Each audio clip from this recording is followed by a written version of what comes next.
Sa Israel World Diamond Center. Actually noon, tinanong ko pa yan si Diz gusto ba niyang magkaroon ng isang unit dyan sa building na yan. Sabi niya ayaw daw niya. Gusto daw niya doon lang sa Pilipinas. Yan po yung train station dito sa Modiin.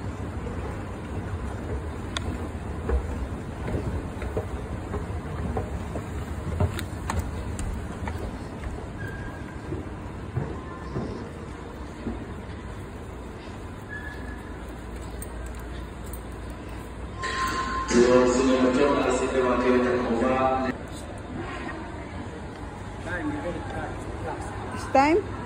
No, the fifth time. Po? Tel Aviv. Tel Aviv's time. Tel Aviv's time. Okay.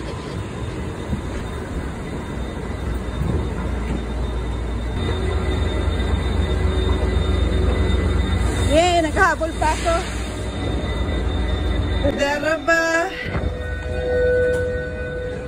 Walang tao dito sa first floor. Second floor ako. Second floor. Nandito na tayo sa train. Nakaabot tayo ng biyahe ng train ng alas 5:18. Wagala-gala muna ngayon ang caregiver. Ayan, ilan lang po yung pasahero dito sa train.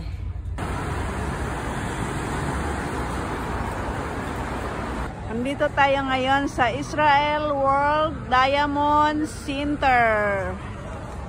Ayan, Makati dito kung sa Pilipinas pa. Ayan o, ang lalaki ng mga building.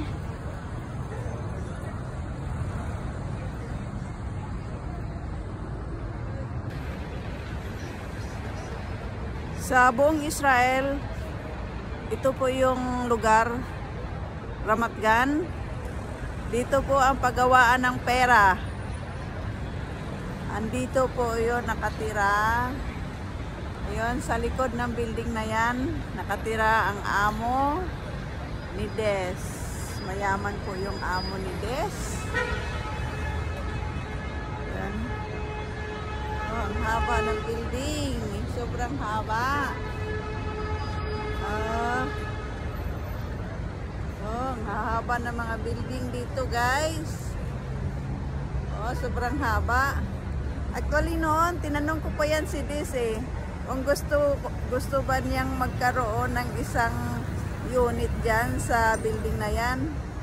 Sabi niya ayaw daw niya. Ayaw daw niya tumira dito sa Israel. Gusto daw niya doon lang sa Pilipinas. Yan yung Atrom. Nandiyan nagtatrabaho yung abogado na apo ni Lola. Andyan, oh. Atrom. Dali. Yan. Atrom, diba? Masyadong mahaba. Dito ngayon ay alas 6 pa lang dito sa Israel. Pero dahil winter, kaya madilim na.